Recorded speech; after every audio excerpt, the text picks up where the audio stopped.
Welcome back to The Explainer. Okay, let's jump straight into this, because today we are taking a sledgehammer to a narrative you're probably seeing absolutely everywhere right now, the whole AI is creator myth.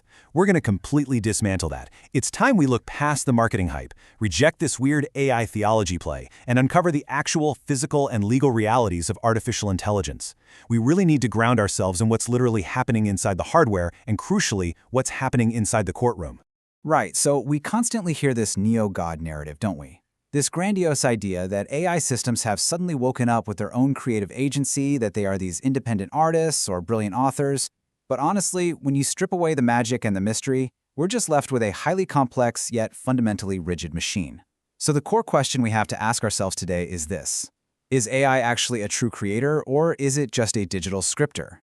To figure that out, let's borrow a bit from literary theory.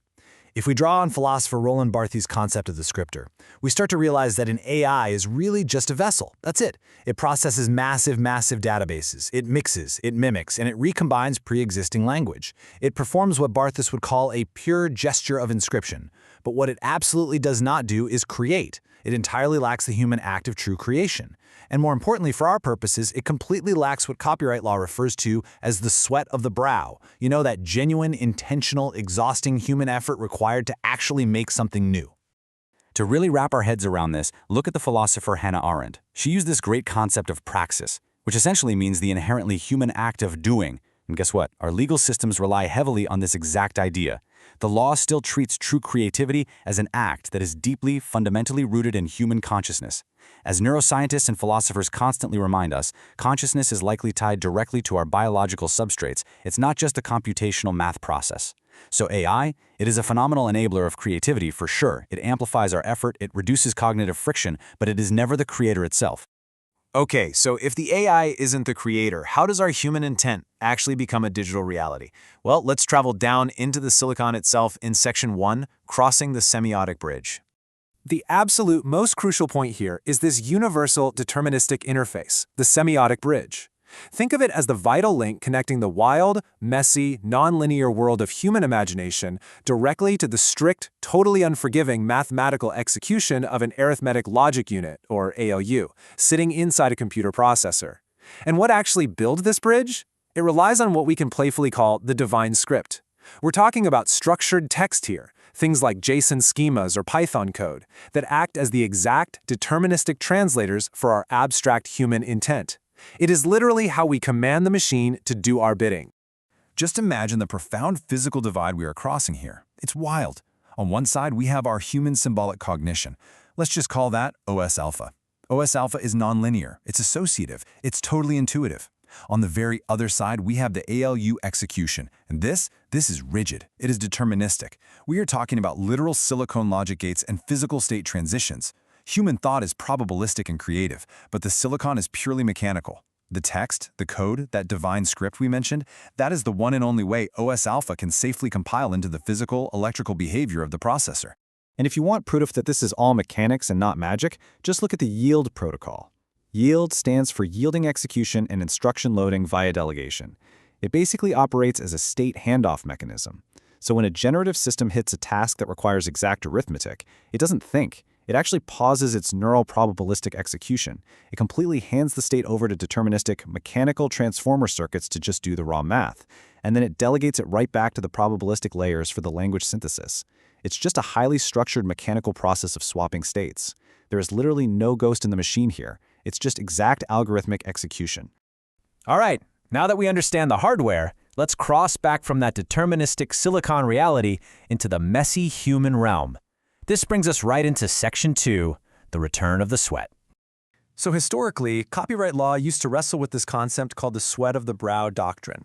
It was this traditional principle that basically granted copyright protection just based on the sheer effort, the skill, and the labor an author invested, literally the sweat they poured into the work, rather than requiring some super high bar of strict expressive originality. Think about compiling a massive alphabetized telephone directory. Putting that together is about as creative as watching paint dry, but man, it takes an immense amount of labor to dig up and organize all those numbers. Now here's where it gets paradoxical.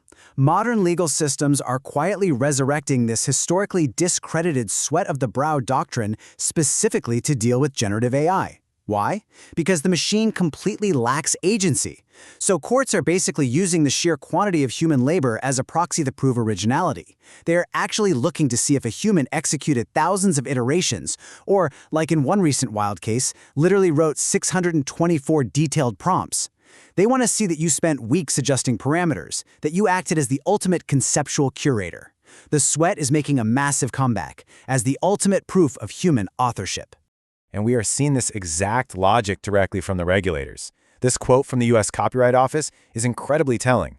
They explicitly state that a human who inputs their own specified starting point, like an original personal illustration, has a much greater claim to authorship. And the reason why is simple. True authorial weight requires way more than just having a fun intellectual idea. It requires a highly specified human starting point and rigorous, undeniable control over the digital scripter. You have to prove that you are the pilot. But of course, we have to flip the coin here. If the human is the one doing the sweating and the prompting, that leads us directly to the ultimate real-world consequence. Section 3, Agentic Tort and Liability. Welcome to the concept of agentic tort. What exactly is this? It's basically the physical and legal manifestation of you, the human author, bending this deterministic AI scripter toward a specific actionable mandate. Through implementations in the code, which some developers mysteriously call the sovereign gate, you explicitly command the machine. And because you are the one holding the reins across that semiotic bridge we talked about, the law dictates that you, the human pilot, are entirely and solely responsible for the outcomes of those commands. And this brings us to a frankly terrifying but brilliantly phrased concept by tech scholar Madeline Clara Leish. She calls them moral crumple zones. Think about the crumple zone on your car, right? It's literally designed to absorb the brutal impact of a crash to keep the main cabin safe. Well, in the tech world, these highly complex AI systems are being designed with humans in the loop, specifically so that the human acts as the moral crumple zone. Developers are actively using the human operator to absorb the legal impact and shield themselves from their own systemic algorithmic failures. It's wild. So the harsh reality of human liability works exactly like this. If an AI system causes harm, let's say it spits out terrible legal advice or it blatantly infringes on a copyright, guess what? You can't sue the AI. It's just a digital scripter, remember? So developers use you, the human operator, as a strategic shield. They'll immediately argue affirmative defenses of human error, claiming the proximate cause of the disaster wasn't their faulty software, but the human user's failure to intervene and properly supervise. The contracts you click agree to push all the risk on you, the human orchestrator. You get the credit for the work, sure, but you also absorb all the cost. Okay, we've crossed the bridge from the hardware all the way down to tort liability. So it's time to redefine what it actually means to be a creator today. Section 4, the human pilot remains. You see, our entire concept of authorship has fundamentally shifted.